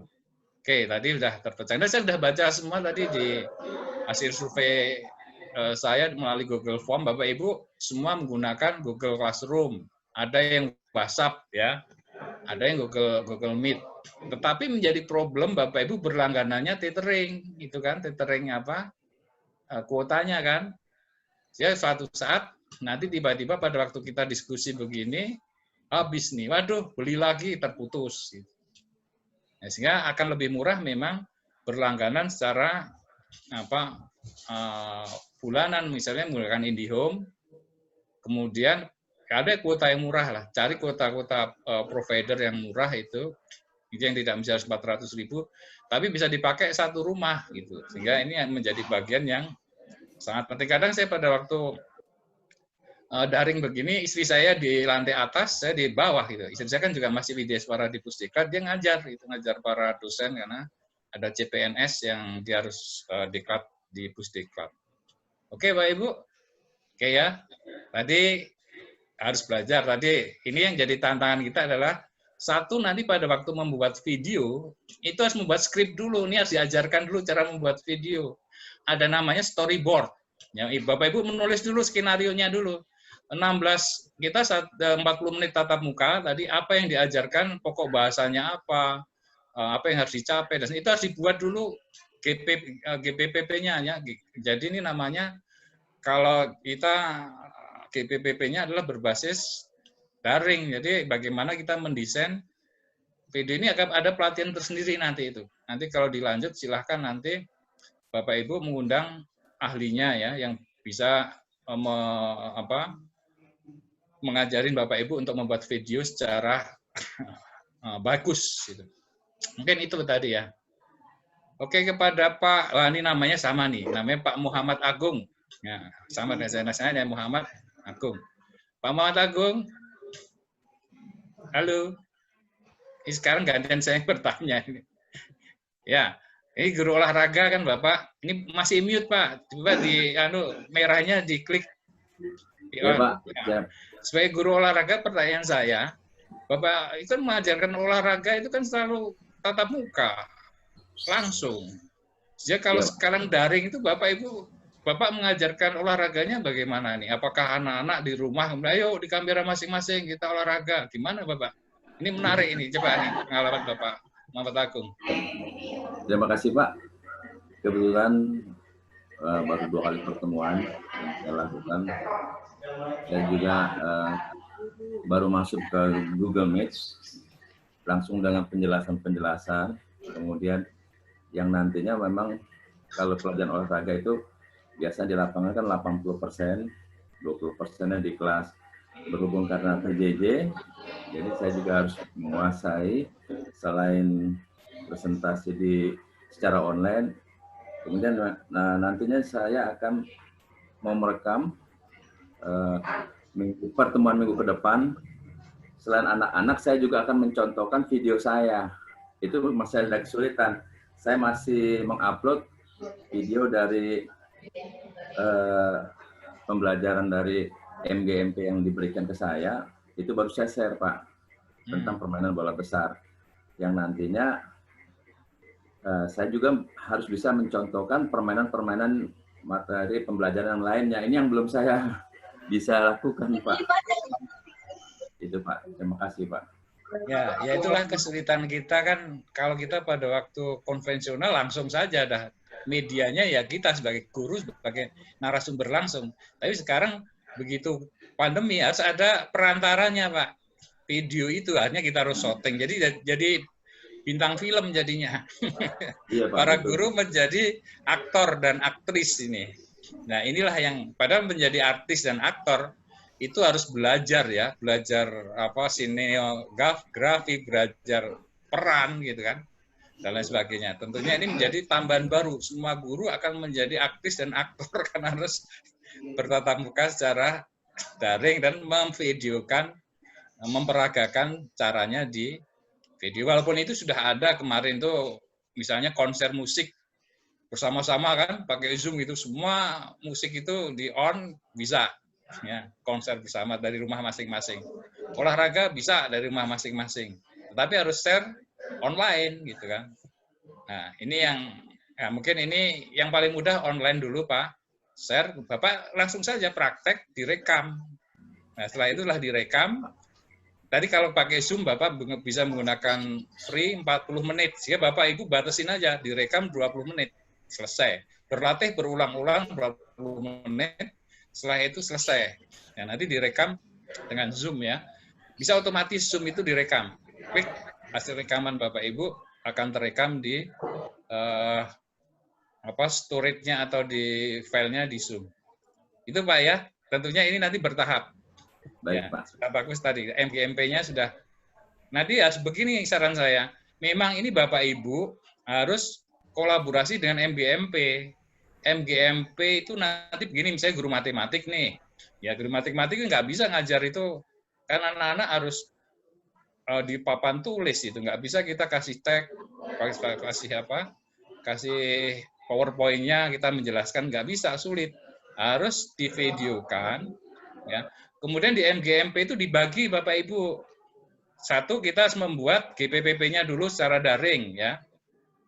Kemudian bagaimana pembelajaran bentuk video harus dijabarkan dari satu semester itu kan ada 16 pertemuan. Itu kalau ada guru matematiknya itu ada 16, itu tugasnya satu-satu membuat video pertama, kedua, ketiga, sampai 16. Baru nanti pada waktu video itu di-share, Pak. Sehingga kalau itu dibuat 16 sendiri-sendiri, itu menjadi sulit dan terbebani Bapak Ibu. Sehingga di sini perlunya ada komunikasi dan kolaborasi. Jadi guru matematiknya bertambah.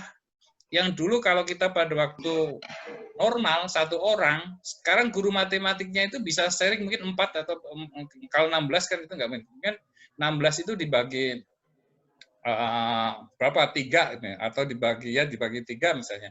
Saya masing-masing guru membuat bisa 4 video atau 4 ya atau 5 video saja tugasnya. Yaitu menjadi 4 guru itu bisa kolaborasi dan siswa mendapat guru yang bervariasi. Gitu. Nah, tetapi ini harus kita siapkan ini labnya ya, studionya. Nah ini yang menjadi pemikiran saya. Waduh daring ini Bapak Ibu harus upscaling. Kalau dulu kan pelatihannya hanya kita latih di LPMP, dikumpulin di hotel latihan. Setelah itu pulang membuat tugas. Terus itu tugas itu dilakukan lagi. Akhirnya menjadi bagian yang dilatihkan ke siswa. Nah, sekarang Bapak Ibu ini menjadi seorang narasumber dan kalau itu nanti dimuat di YouTube ya, kan itu akan platform yang paling mudah itu YouTube, karena YouTube akan mengkompres ya, yang file besar itu menjadi kecil Pak.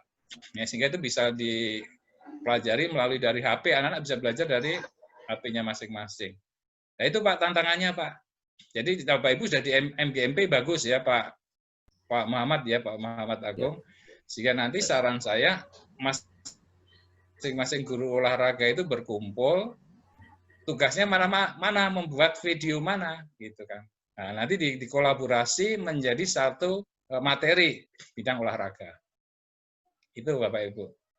Oke, Bu Saidah, sekarang mungkin ada yang bertanya langsung kan? Saya yang bertanya nih. Sekarang siapa yang dari guru-guru yang bertanya? Ya, ini ada yang bertanya langsung dari sini. Ya, Pak Agung. Ada yang akan bertanya langsung dari sini. Oh ya, silakan siapa? Pak Fahri, Ketua Litbang Wasdik Yayasan Perguruan Tinggi, Pak. Saya persilakan Pak Fahri. Banyak pertanyaannya. Assalamualaikum warahmatullahi wabarakatuh. Waalaikumsalam. Ya Pak Agung, saya perkenalkan diri terlebih dahulu. Saya nama dari disebut Pak Ari Saleh. Umur udah tua Pak. Ya Bu, ya Pak. Sama dengan saya. Sudah 70 tahun. Ya. Kemudian saya mengajar akuntansi Pak, hitungan. Akuntansi, ya akuntansi Pak. Di samping mengajar SMA, SMK, mengajar di perguruan tinggi juga Pak. Ya sama, seperti saya Pak. Ya. Di Jakarta Pak. Sudah 1 semester di perguruan tinggi kita masih belajar jarak jauh juga sampai sekarang. Sudah 1 semester kita melakukannya. Kemudian pembelajaran ini entah sampai kapan. Ini masih barangkali masih terus. Ini permasalahan yang kita hadapi, kita sampai kapan. Masalah yang kita hadapi karena ini hitung-hitungan Pak. Saya sudah mencoba berbagai cara, metode dengan memberikan yang sifatnya hitungan, apalagi ini pembelajaran yang hubungannya mengisi melakukan suatu pembukuan ini praktek yang menghadapi masalah-masalah.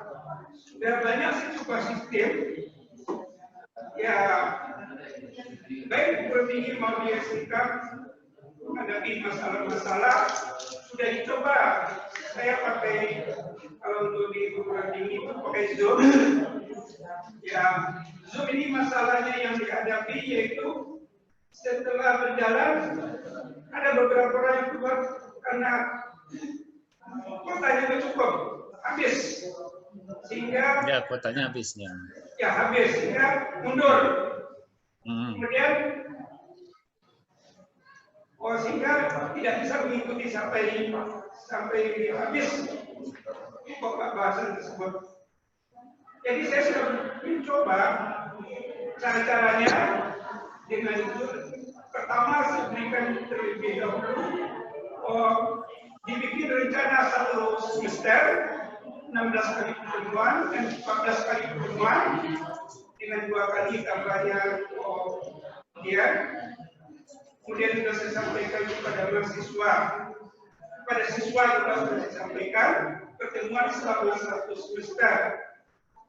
Kemudian kendala yang dihadapi setelah itu saya berikan slide-slide, video-video, kemudian sudah saya berikan yaitu yang berhubungan dengan apa yang akan dibahas. 2 hari sebelum pertemuan saya berikan dulu bahan, pelajari. Sudah saya berikan, kemudian pada waktu pertemuannya saya beri petunjuk lagi, disuruh mengerjakan lagi. Ya. Setelah diberikan petunjuk dikerjakan, nggak bisa juga.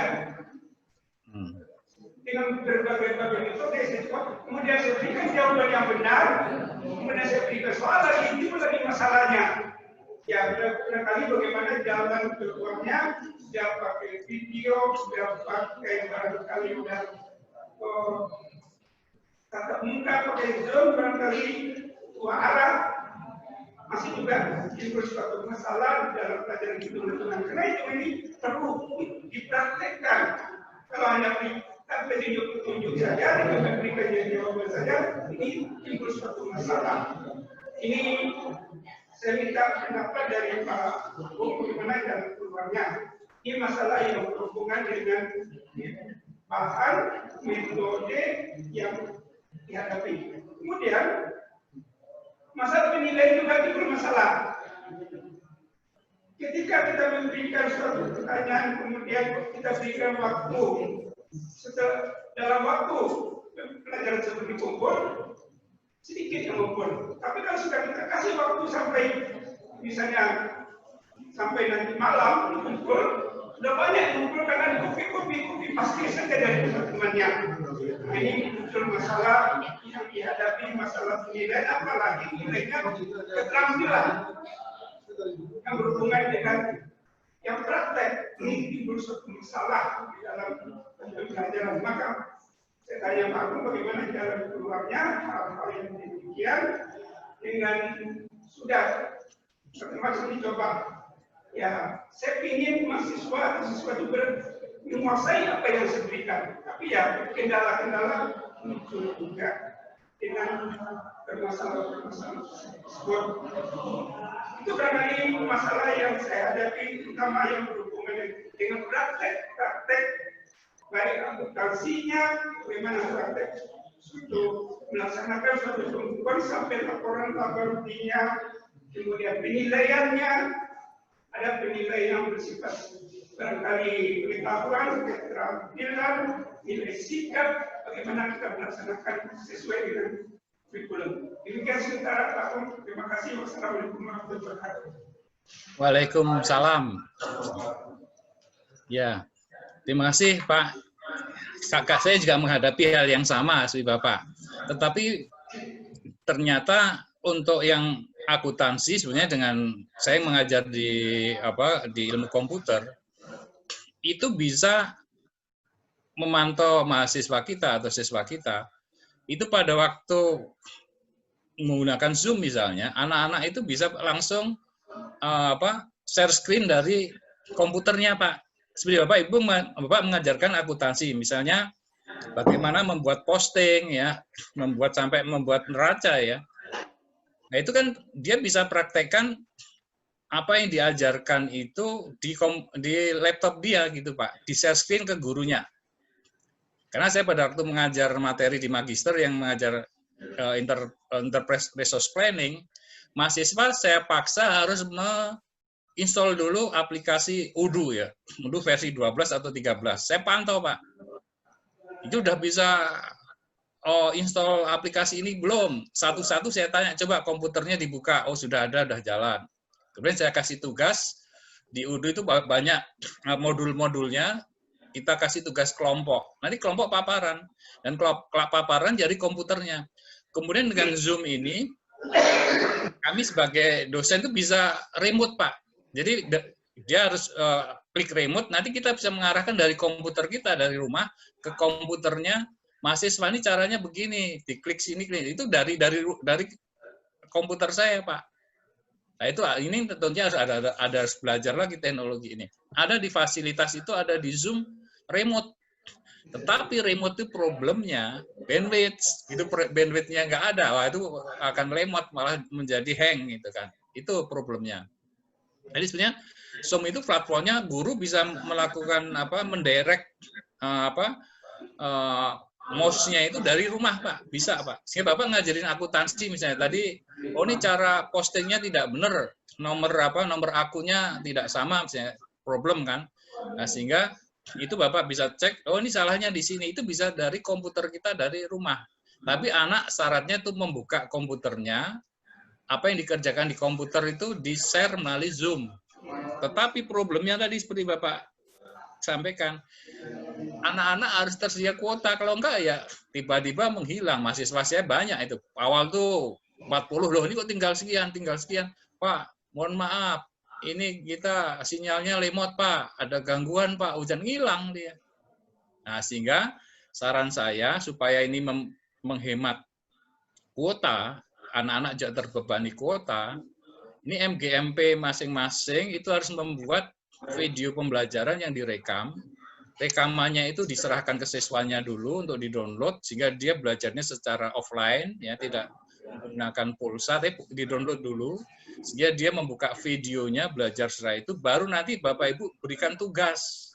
Nah, pada waktu tugas diselesaikan, setelah dia melihat video, tinggal dia ditutup, coba tugasmu dipaparkan melalui komputer kalian, saya lihat setelah share screen, apa yang kalian kerjakan. Itu akan lebih menghematnya dibalik, Pak. Dari flip, jangan kita mengajar normal di kelas, seperti ini kan normal nih, tatap muka nih, sampai 4 jam. Berapa kuota habis gitu kan. Nah itu saran saya, sehingga Bapak Ibu harus belajar tadi, merekam. Termasuk saya sendiri merekam, ada materi kuliah yang saya rekam. Belum semuanya nih Bapak Ibu. Ya, saya rekam satu-satu di rumah sendiri. Kalau istri saya di kantor baik, dia ada timnya, dia membuat PowerPoint-nya, dia ngomong di PowerPoint, nanti baru sambil ngomong itu nanti tim IT-nya akan mesisipkan selama dia berbicara itu paparan-paparannya, sehingga memang tampilannya akan menjadi bagus, ada animasinya seperti pada waktu kalau kita melihat di ruang guru itu kan menarik. Itu harus ada tim, nggak bisa Bapak Ibu kita membuat sendiri, anak-anak nanti bosan. Sehingga ini nanti tantangan kita semua, sekolah masing-masing harus ada divisi IT yang menjadi media pembelajaran ini, mengembangkan media pembelajaran. Itu Pak, ya. Saya kira ini cukup ya. Yang paparan pertama 3 pertanyaan, Bapak Ibu sempat diskusi. Ya. Bu Saidah, bisa dilanjut ke topik kedua. Sebentar Pak Guru. Ya. Pak Guru, mohon dibaca ya. chat, mohon dilihat chat, ada yang bertanya. Oh, chat ya, chat ya, dari ya, Pak chat. Hilman. Pertanyaan dari Pak Hilman, Pak, bagus sekali tuh. Tolong Pak. Oh, ini coba saya bacakan ya. Ya. Ini YouTuber nih. Kemarin pada pelatihan P2KPTK pemateri berkata, untuk PJJ ini semua punya pembelajaran tetap dilaksanakan sampai kalau bisa lewat SMS atau lewat SMS, dan jangan memberatkan RPP juga, menggunakan RPP yang disederhanakan. Bagaimana menurut Pak Agung nih? Ya betul. Ini RPP-nya harus disederhanakan. Makanya tadi yang 45 menit RPP kita kan kalau normal menjadi 30 menit. Nah, 30 menit ini berarti ada KD ya, KD yang kita gabung. Tadi sudah dicontohkan oleh Pak Wardono, kan ini harus dikaji oleh tim ya. KD yang digabung. Kemudian 2 materi ini harus Bapak Ibu membuat satu, bisa PowerPoint saja, di-share ke mana? PowerPoint Bapak Ibu yang dibuat itu di-share ke siswa, atau Bapak Ibu PowerPoint disertai suara. Karena kemarin saya dikomplain oleh mahasiswa saya, Pak, saya mohon maaf, saya nggak jelas ini. Mohon PowerPoint-nya itu jangan hanya berupa paparan PowerPoint, tapi PowerPoint-nya bersuara. Jadi saya itu ada concern di situ. Karena saya lihat teman-teman saya lah, nanti, jadi pada waktu dia menyimak PowerPoint, capek Pak, Bapak Ibu, matiin itu, kemudian apa? Dia main game, Pak, mahasiswa saya. Saya capek main game dulu. Ya kan terputus. Kan kita nggak bisa mengawasi seperti di kelas. Di kelas kan begitu dia paparan 40 menit ya tetap dia memperhatikan gurunya. Kalau kita beri pertanyaan langsung, tapi begitu daring capek, di pause dulu main game. Ya itu kan akhirnya menjadi dia tidak concern itu, sehingga dia meminta, Pak, ini bagaimana kalau PowerPoint-nya itu disertai suara, kalau bisa ada mukanya Bapak. Itu masukan dari mahasiswa saya, ini saya perbaiki. Jadi saya minta saran tadi dari mahasiswa, apa kekurangannya. Ada mahasiswa yang tadi 14-16 tatap mukanya 5 kali dia ikut, kan terekam itu di e-learning, kalau dia join kan, itu ada terekam. Kenapa saya panggil ke kampus, nggak ada tatap muka, kenapa kamu hanya 5? Gini Pak, problemnya saya ini pulsa tidak ada mahasiswa yang mampu, ada yang tidak, sehingga pada waktu saya nggak bisa ngikutin semua Pak. Loh, pertanyaan saya, kalian kan kerja, ada yang mahasiswa yang kerja. Loh, dengan daring ini kan kamu bisa malam, tidak mesti harus seperti di kampus, harus tetap itu terabsen langsung. Ini justru kamu fleksibel. Tadi kata-kata fleksibel ini yang menjadi platform di daring. Tapi sekarang Bapak Ibu justru kalau Bapak Ibu itu artinya gini, ada pepatah berakit-rakit ke hulu, bersenang-senang kemudian. Kalau Bapak Ibu bisa merekam videonya dengan bagus, pada waktu Bapak Ibu berhalangan tidak bisa masuk mengajar, itu digantikan oleh paparan Bapak Ibu di video itu. Itu Bu, ya Pak. Sehingga tadi betul nih pertanyaan, bagaimana? Bapak berat di pertama nih, waduh harus membuat video, membuat ini ya. Tapi setelah ini berjalan, kan itu nanti ada improvement. Video kita 1 dulu. Nanti pada waktu 1 semester itu sudah menjadi bagian yang berhasil, itu akhirnya Bapak Ibu ringan itu. Suatu saat sakit, misalnya kan kita nggak bisa datang di kantor, di sekolah, ya sudah, video kita saja anak-anak. Kemudian nanti cara belajarnya melalui chatting, melalui WhatsApp. Coba dari video itu apa pertanyaannya kita tanya. Hanya memang di WhatsApp itu kan scrollnya nggak teratur gitu ya. Sehingga Bapak Ibu kan sudah saya lihat sudah menggunakan Google Classroom semua. Sehingga di Google Classroom itu sudah ada room-room yang dipisahkan antara diskusi dengan tugas. Itu akan lebih mudah dan Bapak Ibu bisa menilai langsung dari tugas itu di Google Classroom. Saya kira itu Pak siapa tadi ya? Ini Bapak kan dari namanya begitu Bu Sadia. Ini pertanyaan yang ketiga nih. Sudah hampir jam 11. Ya. Bapak dan Ibu kalau masih ada pertanyaan dipersilakan melalui chat. Nanti Pak Agung akan respon melalui kegiatan di Classroom ya Pak, di Classroom. Ya, di Classroom ya. Silakan chat nanti di Classroom. Yang berikutnya Pak, materi berikutnya. Ya, kita akan lanjut ke berikutnya ya. Tadi baru kita share screen ya. Kita share screen lagi.